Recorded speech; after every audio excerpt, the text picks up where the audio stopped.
नमस्कार बच्चों, सुप्रभात। मैं प्रिया कश्यप, आपकी हिंदी विषय की अध्यापिका कक्षा 4 में आपका स्वागत करती हूँ। आशा करती हूँ बच्चों आप सभी अच्छे होंगे, स्वस्थ होंगे, कुशल होंगे ना। हम लोग बेटा आज अपनी कक्षा की शुरुआत पहले आज के सुविचार के साथ करेंगे। उसके बाद हम अपना आज का पाठ करेंगे कि हमें आज क्या करना है। चलिए आज का सुविचार सुनते हैं। शिक्षा हमें अंधेरे से प्रकाश की ओर ले जाती है। बेटा ये जो पंक्ति है बहुत छोटी, लेकिन जो इसका अर्थ है बहुत विस्तृत है, बहुत बड़ा है कि शिक्षा हमें अंधेरे से प्रकाश की ओर ले जाती है। तभी बेटा हम सभी को शिक्षित होना बहुत जरूरी है ना। तो आपके माता पिता आपको विद्यालय भेज रहे हैं ताकि आप शिक्षा प्राप्त करें। शिक्षा के साथ साथ आपको ये भी ध्यान रखना है केवल आपको पास ही नहीं होना है, साथ साथ आपको बड़ों का छोटों के साथ किस प्रकार व्यवहार करना है, समाज में कैसे रहना है, घर पर कैसे रहना है ना। अपनी ऑनलाइन क्लास में किस प्रकार रहना है, खाना नहीं खाना है ना। जब क्लास हो रही होती है तो एकदम बस क्लास पर ध्यान देना है। तो ये सभी छोटी छोटी बातें हैं जो आपको अभी से ध्यान रखनी है, जो आगे आपको बहुत काम आएंगी। चलिए अब हम अपने पाठ की ओर आते हैं। बेटा हम लोग क्या कर रहे थे, याद है आपको? मैंने आपको पत्र लेखन करा रही थी, है ना। मैंने आपको औपचारिक पत्र और अनौपचारिक पत्र बताए थे क्या होते हैं। लेकिन हमने जो करा था, हमने करा था औपचारिक पत्र। उसका मैंने आपको प्रारूप बताया था, है ना। प्रारूप के साथ मैंने आपको 2 उदाहरण भी दिए थे और 2 प्रश्न भी दिए थे। मैंने आपको कहा था कि आपका आज का गृह कार्य भी है। चलिए आज मैं आपको 2 पत्र और बताऊंगी और साथ साथ आज आप देखेंगे आपका गृह कार्य क्या होगा। चलिए जैसे कि आप सभी को पता है, आपकी जो इससे पहले हमारी क्लास हुई थी, कक्षा हुई थी सोमवार की, उसमें मैंने आपको पत्र का प्रारूप बताया है ना, और 2 उदाहरण में मैंने पत्र दिए थे और गृह कार्य दिया था। आज हम 2 पत्र और जानेंगे, ठीक है। ध्यान से देखिए। सबसे पहले बेटा ये आपका लिख लीजिएगा कि आपका औपचारिक पत्र ही है और साथ में कक्षा कार्य। चलिए बेटा शुरू करते हैं। सबसे पहले हम पढ़ेंगे अपना पत्र कौन सा है।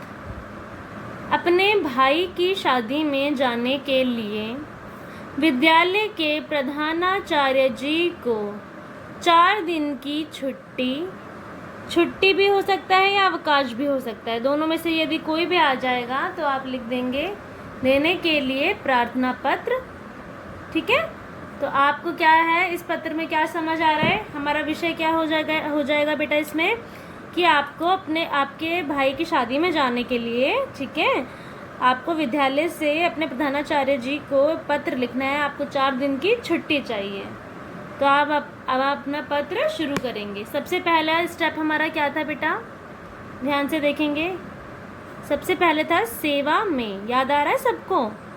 सेवा में। फिर था हमारा पद नाम, है ना। किसको लिख रहे हैं हम? प्रधानाचार्य जी को। तो यहाँ आ जाएगा सेवा में प्रधानाचार्य जी। फिर आएगा पता। अब पता मैंने क्या बताया था आपको, आपके विद्यालय का पता होगा। जैसे विद्या बाल भवन, मयूर विहार, फेज 3, दिल्ली 1196। ठीक है, देखा आपने, दिल्ली 1196। फिर आएगा हमारा विषय। विषय क्या है? भाई की शादी में जाने के लिए अवकाश, है ना। साफ साफ इसमें समझ आ गया कि किस लिए अवकाश चाहिए आपको, भाई की शादी में जाना है ना। अब चलिए फिर उसके बाद हम संबोधन, है ना। अब किसको? महोदय जी, है ना, महोदय आ गया। अब उसके बाद आती है बेटा हमारी विषय वस्तु, जिसमें हमारा पत्र जो है, जो जिस विषय में है हम पूरी जानकारी उसमें बताते हैं, तो वो होती है हमारी विषय वस्तु, है ना। चलिए अब सबसे पहले आप लिखेंगे मैं आपके स्कूल की छात्रा, है ना, कक्षा 4 में पढ़ती हूँ। लड़के हैं तो आप लिख सकते हैं पढ़ता हूँ, लड़की हैं तो आप यही लिखेंगे। फिर उसके बाद मेरे बड़े भाई की शादी। अब आप बताओगे कि हाँ मेरा बड़ा भाई है, उसकी शादी कब की है, तारीख बताओगे। 5 अगस्त 2020 की है। इस कारण मुझे 3 अगस्त 2020 से 6 अगस्त तक की छुट्टी चाहिए। अब आपने बता दिया कि इतनी तारीख की शादी है और आपको 3 से 6 तारीख तक की छुट्टी चाहिए, है ना। फिर उसके बाद आप लिखेंगे कृपया करके मुझे 4 दिन का अवकाश प्रदान करें। तो कुल मिलाकर आपको इतने दिन से इतने दिन में 4 दिन आपको छुट्टी के लिए लेना है, आपके भाई की शादी है, ठीक है। उसके बाद आप समापन कैसे करते हैं, धन्यवाद से, ठीक है। धन्यवाद लिखेंगे, फिर लिखेंगे भवदीय। उसके बाद बेटा नाम आ जाएगा रिया, और जिस भी दिनांक को आप अपना ये पत्र लिख रहे होंगे वहाँ पर ये आ जाएगा। जैसे 28 जुलाई है तो यहाँ 28 जुलाई 2020 आ गया। इतना बेटा आप सबको समझ में आ गया, ठीक है। अब इससे ही संबंधित मैं आपको एक पत्र और कराऊंगी, वो भी आपको आज आपकी कक्षा कार्य में करना है, ठीक है। आइए देखते हैं। देखिए दूसरा पत्र जो है हमारा, ध्यान से देखिए बेटा। पूना शहर में शादी में जाने के लिए, पूना एक शहर है महाराष्ट्र में, ठीक है। शादी में जाने के लिए अपने विद्यालय के प्रधानाचार्य जी को 7 दिन के अवकाश के लिए प्रार्थना पत्र लिखें, ठीक है। अब आपको पूना एक शहर है जहां आपको जाना है और आपको अपने प्रधानाचार्य जी को 7 दिन के अवकाश के लिए पत्र लिखना है। अब देखिए, आइए देखते हैं।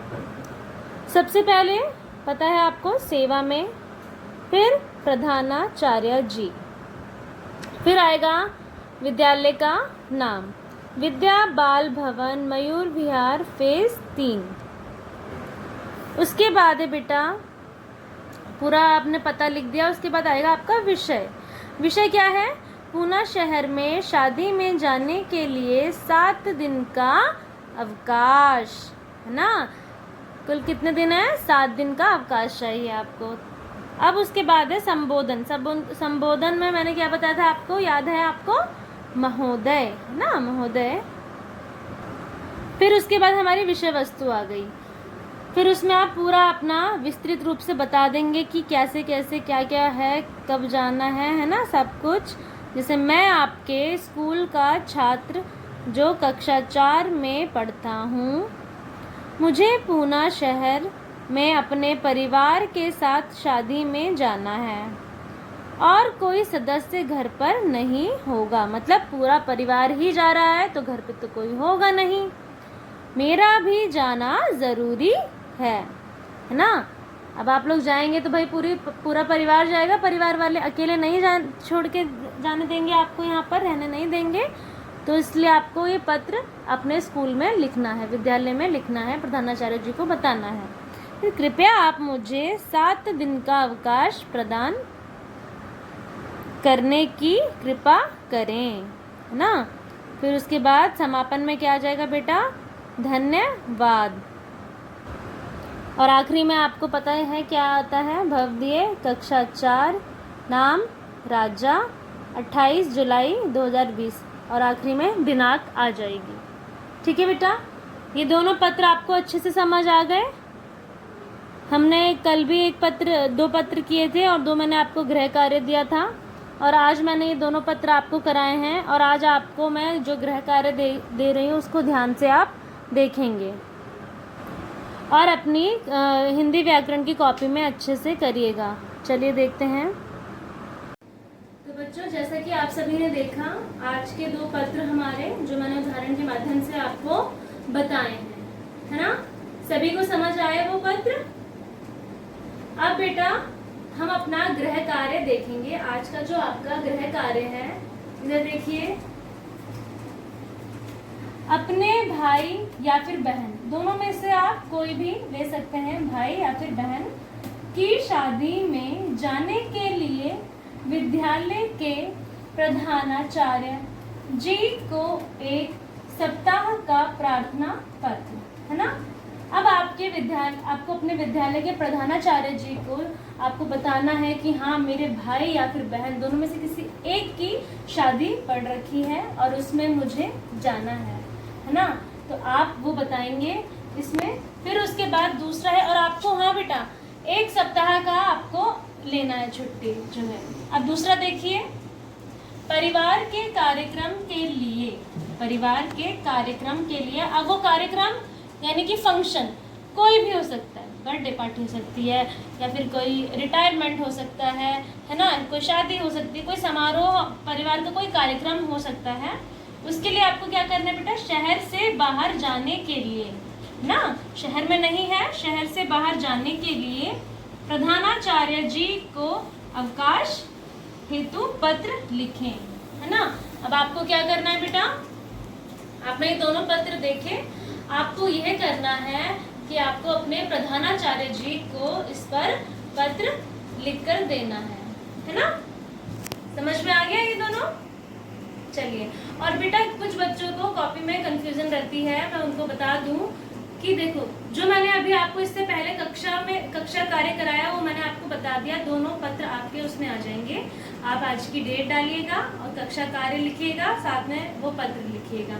फिर दूसरे पेज पे वो दूसरा वाला पत्र जो मैंने आपको बताया है, और उसके बाद आज की ही डेट आप डालोगे अपनी कॉपी में। हिंदी व्याकरण में करना है ये काम। फिर उसके बाद उस ऊपर लिखोगे गृह कार्य में ये पत्र लिखोगे, फिर इसका विवरण दोगे, फिर ये पत्र लिखोगे और आप इसका साथ साथ विवरण दोगे, है ना। और ये बेटा बिल्कुल भी आपको ये मन में मत रखिए कि ये कोई कंफ्यूजन नहीं रखनी है, ठीक है। आपके ऑनलाइन सेशन होता है, आप उसमें पूछिए, जो कि आप पूछते हैं मुझे बहुत अच्छा लगता है, ठीक है। अब तक हमने कितने पत्र कर लिए बेटा? पहले मैंने आपको 27 तारीख में 2 पत्र कराए कक्षा कार्य में, 2 गृह कार्य दिया, ठीक है। आज 28 है हमारी, आज मैंने आपको 2 पत्र कराए और 2 मैंने आपको गृह कार्य के लिए दे दिए, है ना। तो सभी पत्रों को आप ध्यान से देखिए, और ये आप ध्यान देंगे कि प्रारूप सबका वही है, प्रारूप नहीं बदल रहा, बस क्या बदल रहा है, विषय बदल रहे हैं, है ना। विषय बदल रहे हैं, प्रारूप वही है। तो प्रारूप आपको बहुत जरूरी है याद रखना। यदि आप प्रारूप अच्छे से याद रखेंगे, है ना, तो आपको पत्र लिखने में, फिर चाहे किस भी विषय पे आ जाए, आप आराम से पत्र लिख सकते हैं, ठीक है बेटा। देखा आप सभी ने? चलिए, अब बेटा आपको क्या करना है, ध्यान से सुनिए। सभी पत्रों को अच्छे से दोहराना है, ठीक है। सुन रहे हैं आप सभी? या आपको देखो, जुलाई का महीना खत्म होने वाला है, हमारा जुलाई खत्म हो रहा है। सभी पत्रों को और जो भी मैंने आपको कराया है अच्छे से उसको दोहराना है। फिर कोई कंफ्यूजन है, कुछ नहीं समझ में आ रहा, तो आप अपने पॉइंट बना के लिख लेंगे। वो आप मेरे से हमारी ऑनलाइन जो क्लास होती है उसमें आप पूछ सकते हैं डाउट सेशन में, ठीक है। क्योंकि अब धीरे धीरे हमारा आगे अगस्त आएगा, फिर सितंबर, आपके फिर देखते हैं क्या होता है आगे। अभी तो कुछ कह नहीं सकते कि कब स्कूल खुलने वाले हैं कब नहीं, तो इसलिए जब तक नहीं खुल रहे तो आप पूरी तैयारी के साथ रहिए कि कभी भी हमारे स्कूल खुले, बस हमें एक बार देखना पड़े, रिवाइज करना पड़े, और हम कभी भी परीक्षा हो तो हम उसमें कर पाए, ठीक है बच्चों। और सभी बच्चे अपने मम्मी का, अपने पापा का बहुत ध्यान रखेंगे, अपना भी ध्यान रखेंगे, ठीक है, और उनका कहना मानेंगे, और साथ साथ अपनी पढ़ाई को भी जारी रखेंगे। आशा करती हूँ आपको जो भी आज मैंने समझाया वीडियो के माध्यम से आपको समझ आया होगा। धन्यवाद।